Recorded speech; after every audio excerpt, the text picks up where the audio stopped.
Welcome to another episode of Holistic Health Habits, the podcast where we explore the latest trends and insights in holistic nutrition and health. I'm your host, Sarani Fernando, and today we have a very special guest with us, Christian Elliot, the CEO of True Whole Human. True Whole Human is a leading company dedicated to holistic nutrition and wellness, offering a comprehensive approach to health that integrates body, mind, and spirit. And you can learn more about them at truewholehuman.com. Welcome to the show, Christian. It's great to have you here. Well, thank you for having me. It's good to be here. Great. So just to start us off, just to introduce yourself to our listeners, can you share with us a little bit about yourself and your background, what led you to enter the holistic nutrition field, and how True Whole Human came about? Sure. Yeah. Well, I suppose like a lot of people who get into the health space or holistic health or alternative even, I got into it trying to get my own health back. So 2003, you wouldn't look at me and think, boy, that guy doesn't look well, but I didn't feel well. I was sick frequently. I had some joint degeneration, and I'm 27 at this time thinking, geez, what is this going to be like when I'm 50? It was not a pretty picture. And so I had the good fortune to find a doctor, a chiropractor of all people, who turned my paradigm of health upside down. He helped me heal. And among other things, introduced me to the healing power of food, of nutrition, of actually using nature's pharmacy, of using nutrition as a world-class healer rather than just something you manage for weight or some sort of math puzzle that we have to think about. And so that about a 2-year journey of learning at a kind of a breakneck pace about what was creating so much of my symptoms, and that led to kind of started as a hobby, and then it turned into a business, and people would pay me for it. And we eventually grew to adding fitness. We had pretty much every discipline you could think of: chiropractic, massage, acupuncture, naturopathy, and all sorts of different group fitness. We integrated that in a business at brick and mortar for about 9 years. And then 2017, we transitioned into the business that you just referenced, True Whole Human, which is a high-touch personal coaching business. So we really do look at the person as holistically as possible, but knowing that nutrition is just one of the pillars that has to be in place if you're going to have the ability to help someone heal. So that's the very quick version of almost 20 years or I guess over 20 years of how I got here. Yeah. And so was that a long journey into studying all the disciplines, or how was that for you? Did you go straight into that when you got diagnosed? Well, no, it was as much, I was trying to get my health back, and in hindsight, it was so clear why I was not well. My nutrition was not great. And I had so many sinkholes or gaps in it. I was eating foods that were actually poisoning me rather than helping me heal. And so buttoning that up, really, I was always into fitness. But my nutrition held me back from excelling at that. And so as my nutrition got better, I was able to get into fitness. But the experience with the chiropractor led to that moment where I said, how in the world is this not normal? Why do we not all practice health this way? And that really leads you to study, like, what are the systems we live under, and why is it all symptom management? And so what that expanded my view of was there are so many other disciplines out there that have healing as their background. It's not treatment. They're actually working to help the body function better, which is not Western medicine's strength. It's really, they're only good at trauma and emergency care for the most part. And so that I just expanded my horizons on the number of different disciplines. I've probably done close to 4 dozen different healing modalities and types of practitioners over the years to just experiment with what else is out there. And so that awareness that there was so much more to health led me to interview and eventually hire and kind of curate a team of people who brought different strengths to the puzzle of trying to help someone get well or maintain a lifestyle of wellness. And so that I didn't have to go study chiropractic and acupuncture and naturopathy and all those. I was able to aggregate and learn from them, but also we all had the same mindset of like, we're in this to help people heal holistically. And so that was a fun chapter of, it really didn't matter which way somebody, what discipline they needed. We were able to nimbly say, well, is this actually what serves them? And we made money no matter what they did. So it really helped us become unattached to, this is the tool that we have to, a lot of things in the wellness world, it's the hammer and nail problem. It's the only skill I have is this. So every problem looks like it can be fixed by that. And we're able to kind of let go of that. And fortunately, nutrition never lost its role as a centerpiece in healing. And then we were just able to come around to that, a solid nutritional philosophy and package wellness in a way that has been pretty unique, and we're still doing that work today. So yeah. Okay, great. And, you mentioned already, having that multidisciplinary approach, but at True Whole Human, what are some of the really unique approaches that set you apart from maybe some of the other practitioners out there, and maybe technologies that you've implemented to enhance holistic health for your clients? Yeah, well, I guess our sweet spot has been over the years, as you remove the idea that there's a truism in business that riches are found in niches. While that can be true to make a living, what's also true is that health is not found in niches. And so by broadening our perspective on what it takes to build health, we really stepped back and looked at what are the fundamentals that everyone has to do well. And so for a while, we were in the lane of curating the biological laws of physics. We call it the nutrition and the sleep and all of the things that no one's going to disagree with, hydration, things that we know we need to do, manage our stress. And that eventually led us to realize we are really, really good at the tactics of health. But what we were lacking was a well curated experience to help deal with the human condition. The fact that sometimes I don't feel like doing the thing I know I need to do. Sometimes there's emotional blocks. Sometimes there's open story loops. There's past traumas that have become relevant, or they are the biggest impediment to someone's healing journey. We've got their nutrition dialed in. They're reasonably consistent with exercise. We've got them sleeping better, but there are other things that hold them back. And so where we have grown over the years, our business is called True Whole Human for a reason, because we're really focusing on the whole human. We're focusing on everything that makes that person unique. And so the mental, emotional, even spiritual aspect of, I come from a Christian perspective for context on that, but those different aspects of being human. And then the third lane is really the context of an individual person's life. And that really takes more of a life coaching aspect. That takes more of even a project management lens to say, especially people in the busy middle third of life where they've got young kids and aging parents and a lot of complexity. It takes a strategic mind to say, that's a lot. How would we move the fulcrum to get leverage over this health situation you're in? How do we personalize a journey through healing that isn't just, here's a suitcase full of supplements and here's a chiropractic appointment, or here's there needed to be enough frequency of touch points, or there needed to be a strategic level think on where is this person really stuck? And once we kind of stepped back and said, okay, there's a mental, emotional, spiritual aspect to this person, but there's also a contextual lens where what scenario they're in, what things can make claims on their time is different. It's not the same for everyone. And so we've just become really nimble over the years at dealing with the biological laws of physics, but also dealing with the mental, emotional puzzle and the contextual puzzle. And so that made for hyper-personalized coaching, and that's really what we've been about since about 2017. And now we're actually expanding that through our network of doctors and practitioners across the spectrum and bringing to bear more minds on similar problems. But we haven't lost that whole human perspective on trying to help someone heal. Okay. And what would you say, is there like a commonality, or you have a type of client that is the most common that would come to you that needs more of a holistic approach where Western medicine is failing? Yeah, it surprised me. I had a blog post go viral, and I got a lot of attention after that. And what I found was our target market was older than I thought. That was the people who were most attracted to what we do were typically 50s, 60s, and 70s. And I think our largest demographic is still 60-something-year-old females.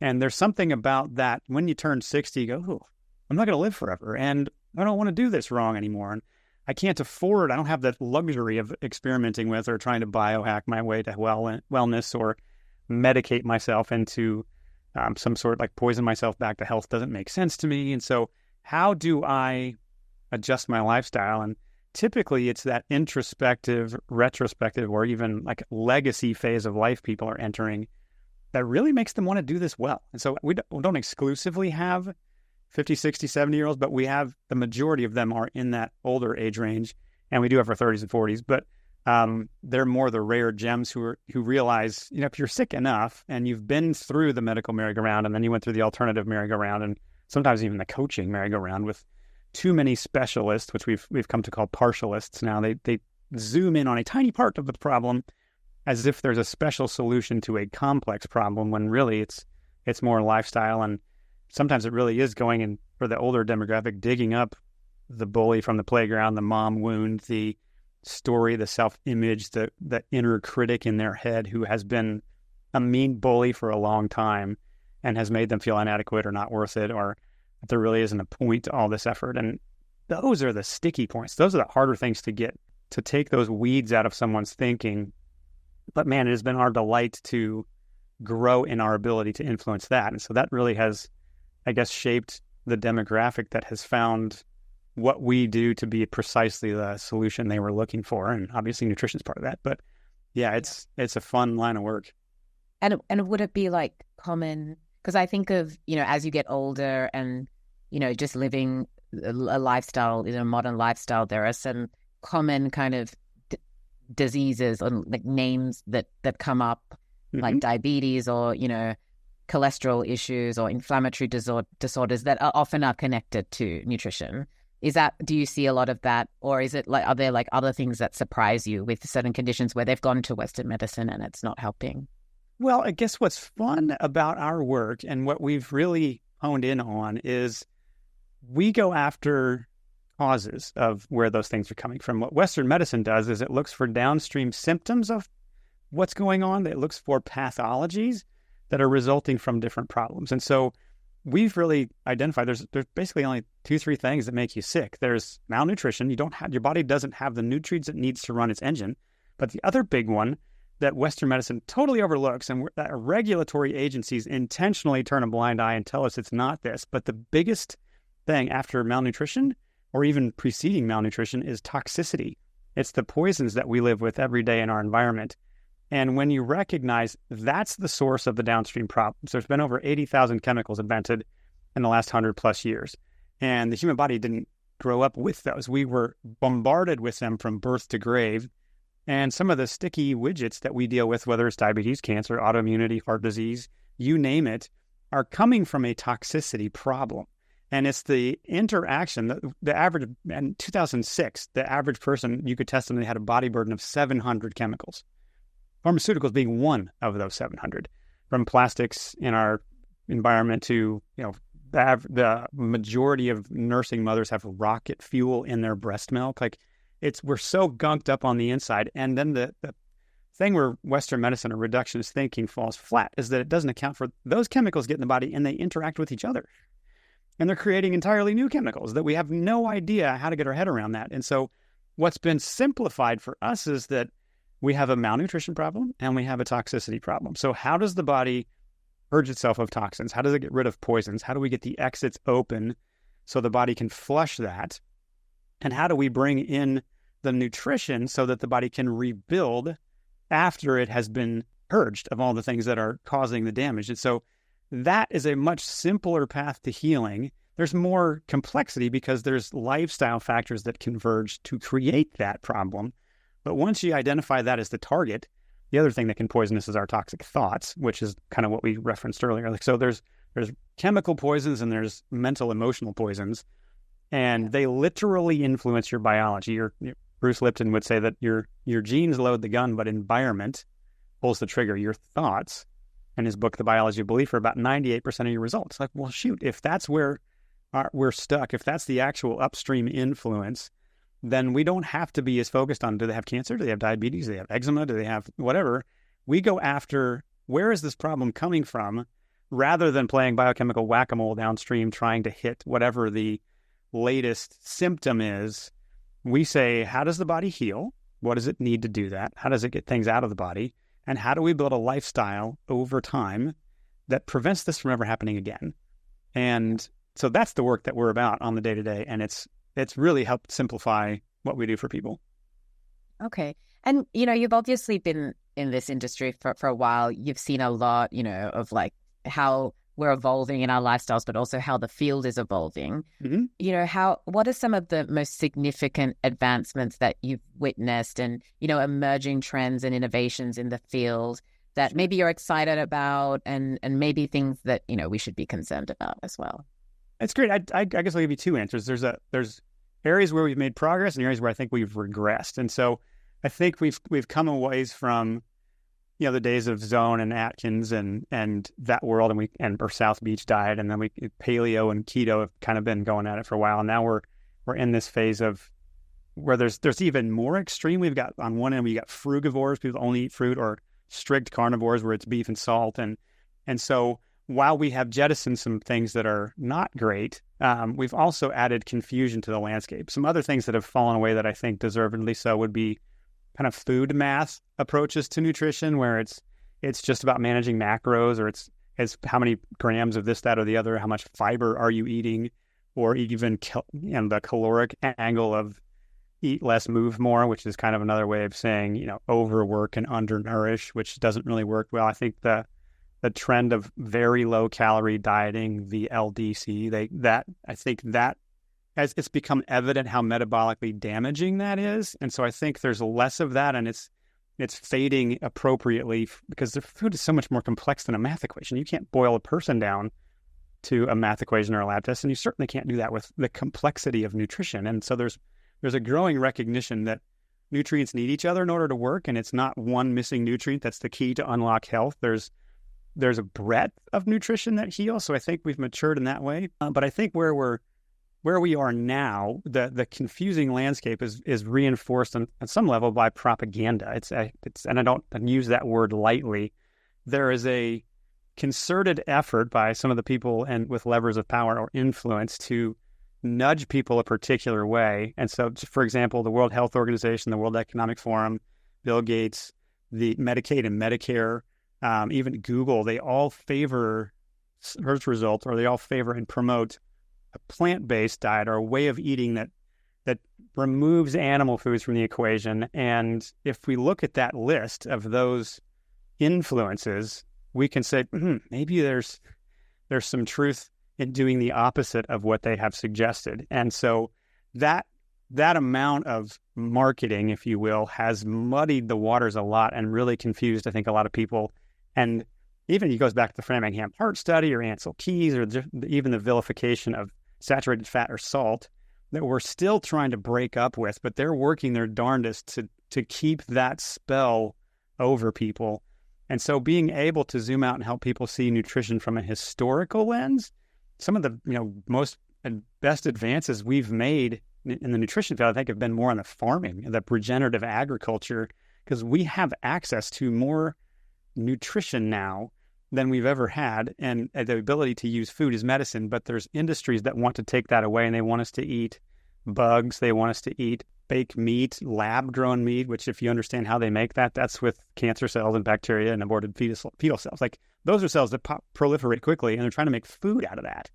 So that's the landscape that the more of us see through that, and we can say, what is ancestral nutrition? How have humans fed themselves? And realize there isn't one diet everyone needs to eat, but there is a large amount of propaganda and marketing that we have to sift through. And there may be no more confusing landscape than nutrition. The more of us who can point that out, I think the more we really nudge humanity forward, and the more we help people heal with nutrition as the world-class healer. Yeah. I mean, I can definitely attest to that in terms of it being quite confusing to the average person just trying to navigate how they should be like nourishing their body. And also just, with the health and wellness world that's, more on the capitalist side of things, making a lot of products with, like you said, a lot of ingredients. And we're supposed to navigate that as well with understanding what ingredients are what, and all the processing that goes into it. So would you say, you mentioned, just looking ancestrally, it's like, it seems like all the different diets out there, the common theme that they might have is go back to eating whole foods. Yeah. Not ultra processed foods. Yeah. Yeah. The challenge we have as consumers is that the chemical companies are free to make whatever they want for the most part, and they don't have to prove their concoction safe. That we, the people, have to figure out how to fund a study to prove that they are unsafe. And some of the simplest wisdom you can get when it comes to nutrition is eat real food. Basically, that means food that doesn't have or require a label, or if it's got a paragraph worth of ingredients, don't bother. Like, there's way too much in there that is a chemical manipulation, or what we could call a food-like substance rather than real food. And the body burden you take on, one of the reasons we've deteriorated in our health statistics so badly, 6 out of 10 people now have a chronic condition in the United States, is because our food's literally poisoning us. So we've got so many preservatives, and we've got pesticides and growth hormones and other things that have found their way into our food. And so part of it, like I said, regenerative agriculture, stuff that doesn't have a label, knowing your farmer, figuring out what humans have eaten for a long time, and not just what they ate, but how they prepared it.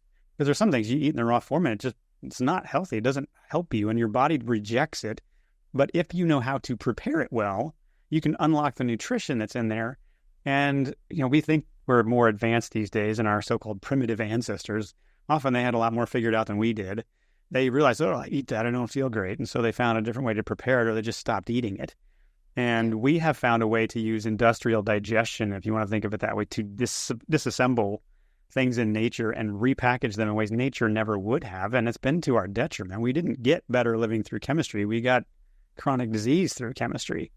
And so, to your point, return to how did people eat before the grocery store existed? How did they preserve things? How do you ferment and salt and all there's so much wisdom in that, and we've just lost it.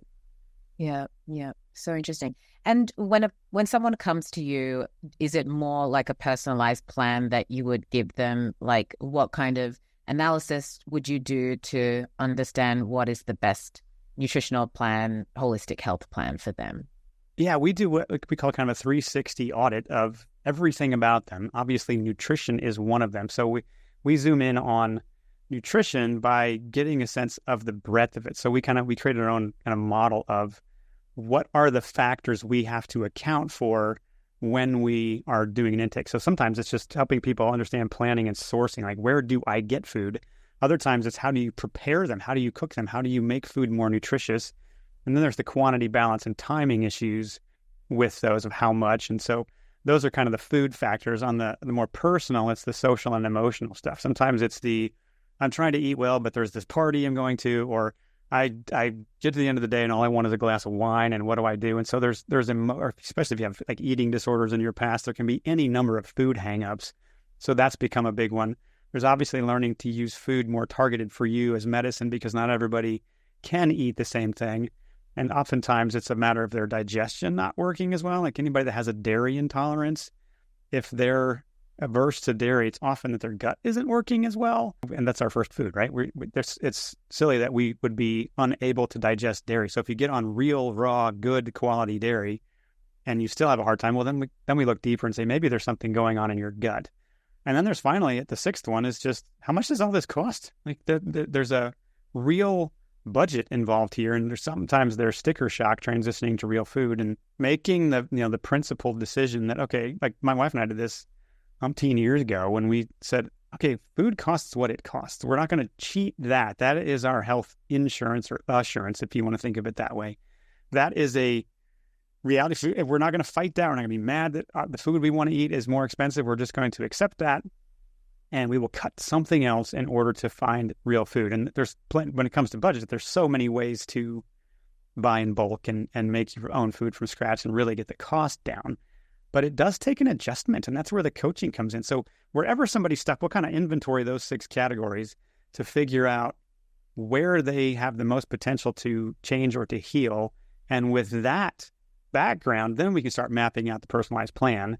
And sometimes that's the mom that needs to learn to cook or has picky eaters in her house, or sometimes that's the dishes in the sink and I don't like that and I have to figure that out, or I don't know where to get this kind of food, or whatever it is. I've probably heard every excuse you could throw at me.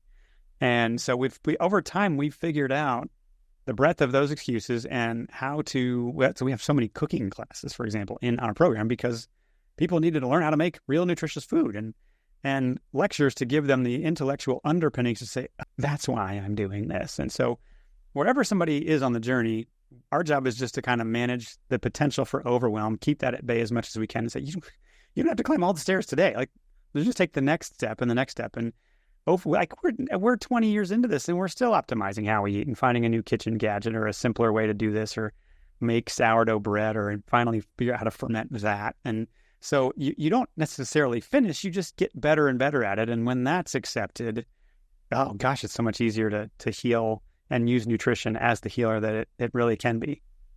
Yeah. Yeah. I think that's important to enforce. Like it's a journey, and it's like being realistic about your goals and, also living life, because we all also need joy in our lives sometimes. Yeah. Like focusing and just going down a rabbit hole of getting a bit obsessed can be, taking away the joy.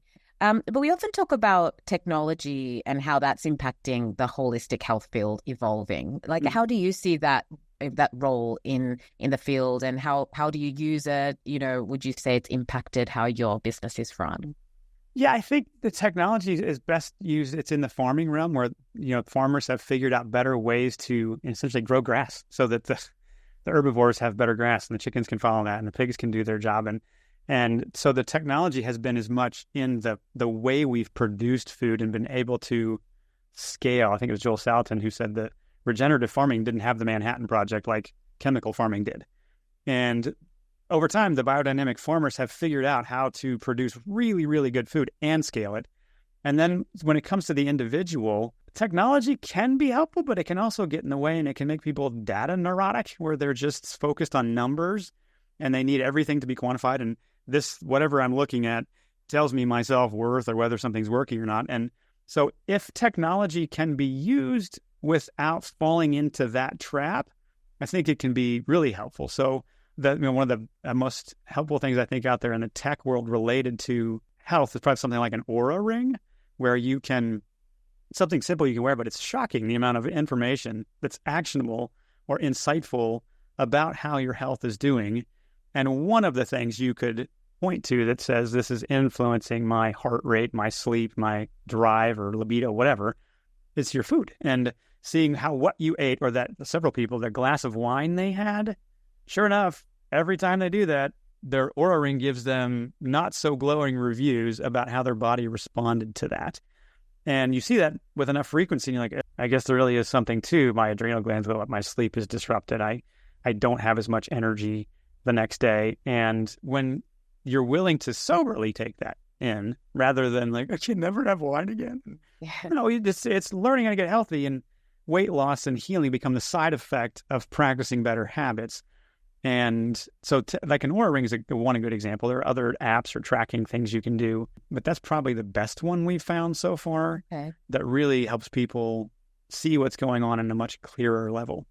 Yeah, I've heard about the Aura ring. There's this other thing that I've been quite curious about. It's where you blow into it and it will tell you what you're burning as fuel. And lots of, people will use it like before they do a workout or something. I don't know. I've seen it advertised, but I can't remember what it was called. But what is that sort of a similar thing?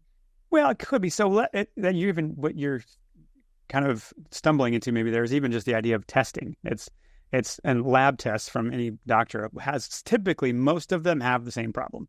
And the problem is that there are moment in time windows that don't necessarily capture the whole picture, or they don't capture breadth of causal factors. They have this one data point of how much, ketones may be in your breath or something, but they don't tell you why. It's like getting your blood pressure taken. Well, that's what it was then, but were you nervous because you were in the presence of a doctor?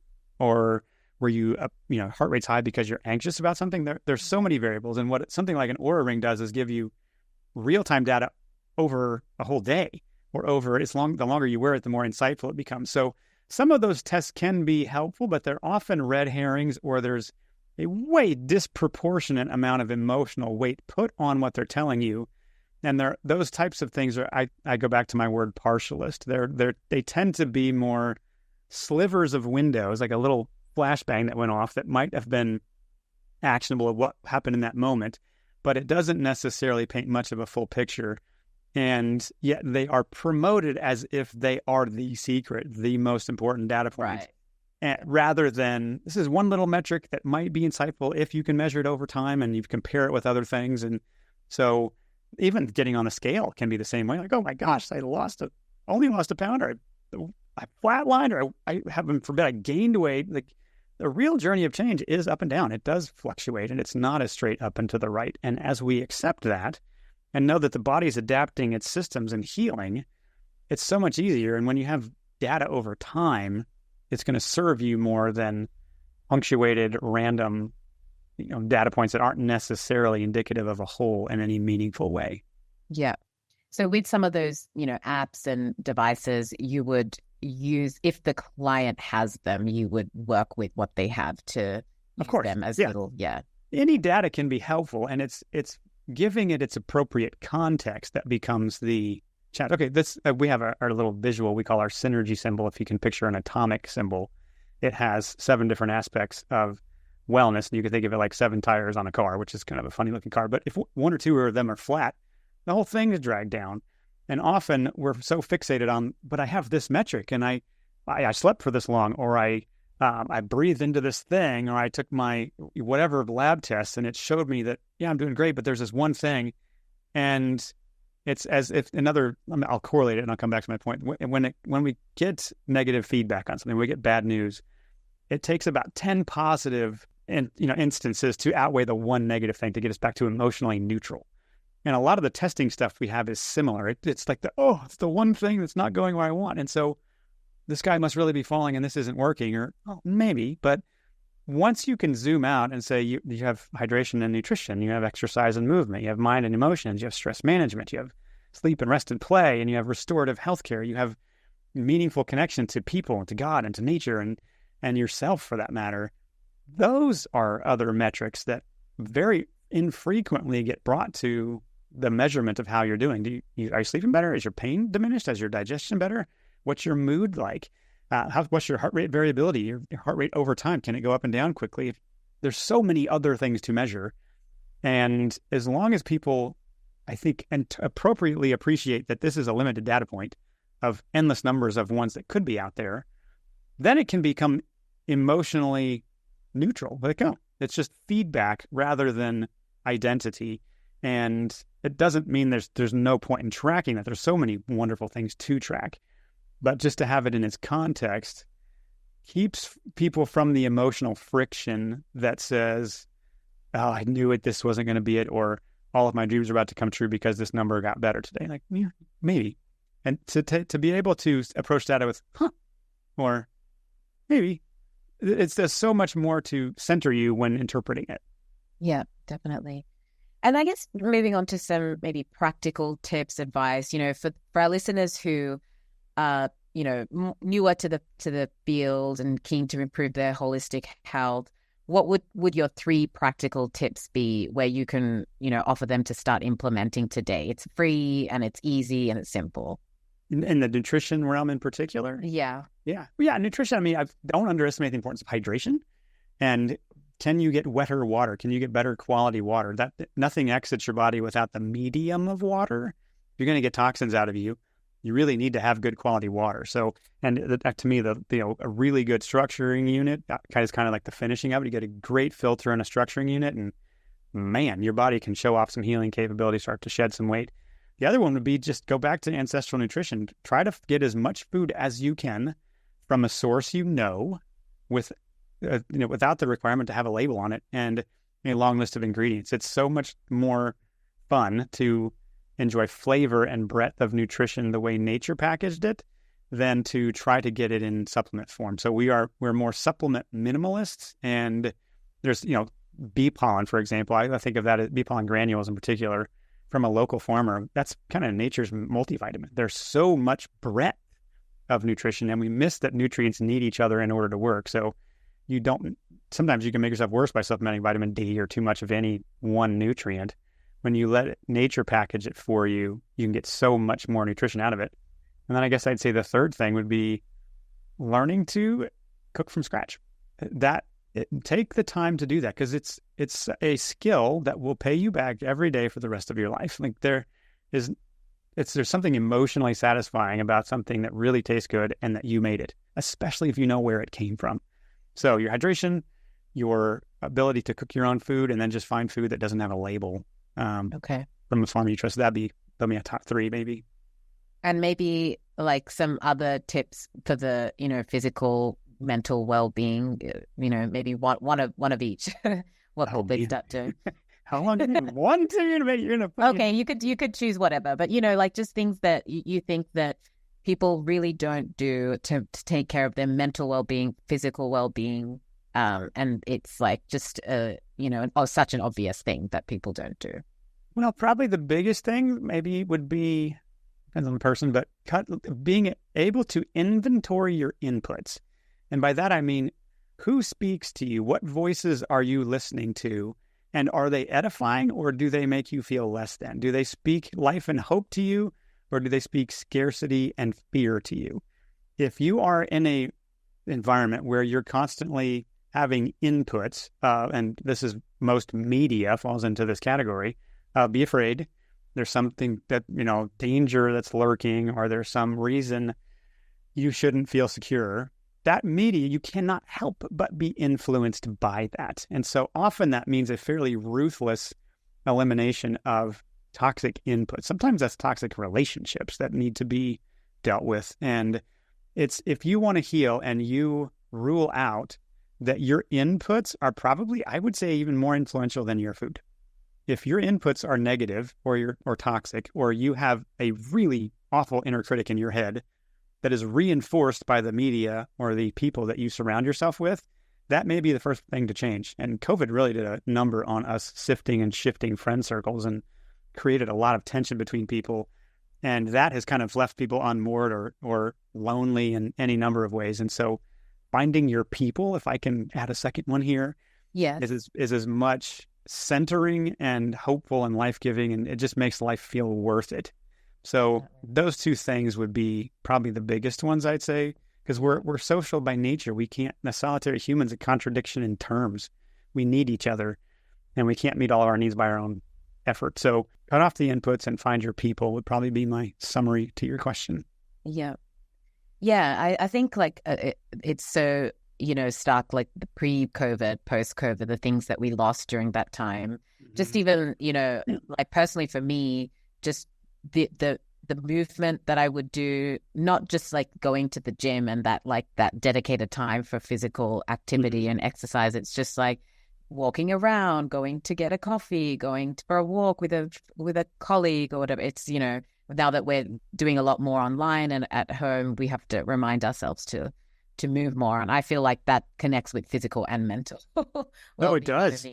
Absolutely. And I spent a dozen years as a trainer, and I probably as much as anyone understand how medicinal movement can be and how healing that is. And you want to get any system of your body in shape, start with your cardiovascular and muscular system. Like, get those in shape and watch how every other system, your brain fog, your digestion, your metabolism, all get better because you did that. So yes, movement and exercise, two different things there, are super important. And once if you are, maybe that's your waypoint. Maybe you need the mood reset of exercise that gives you the ability to stand against the toxic inputs that you can't quite cut off yet. So yeah, there's so many ways into the wellness cloud, if you want to think of it that way, and just get moving, just get started. Yeah. And find your people. Yep. And just to, we've got a couple of minutes just to finish off. I'm curious to know if, you can share a success story from True Whole Human, that highlights how effective your program is. Yeah, I guess I'll give you my whopper, my biggest one. I have a client who used to be 500 pounds. And when I met him, he was on 13 medications. He was diabetic. He had a black toe, and they were about ready to cut his toe off. He had oozing sores all over his body. He was in chronic, constant, debilitating pain, the kind that keeps you from sleeping, not really able to get comfortable. And he was planning his own suicide. He was trying to figure out where he could do that, where his family wouldn't have to clean up the mess. And about as low as you can get. This is the height of COVID as well, where his family's cutting him off because they don't want to kill grandpa. And so life just felt cruel and not worth living. And he had been to a number of doctors this guy goes to. It's, off. His digestion was a mess. His eyesight was not great. We have reversed all of that. He has gotten 90% of his medications are gone. His anemia is gone. We saved his toe. He no longer has oozing sores all over his body. He's lost a lot of weight. He's in the 240s now. And he owned it. He took extreme ownership. He wrote me one of the most brutally honest emails about a situation I've ever received. But his secret was that he was willing to put in the work, and he realized it's not someone else's job to manage my health. It's mine. Nobody can make you practice your health habits. You have to do it. And once that clicked for him. And he was in a bad enough spot that he just needed relief. And so we got him sleeping. We got him out of, he has episodes of pain, but he doesn't live with chronic pain.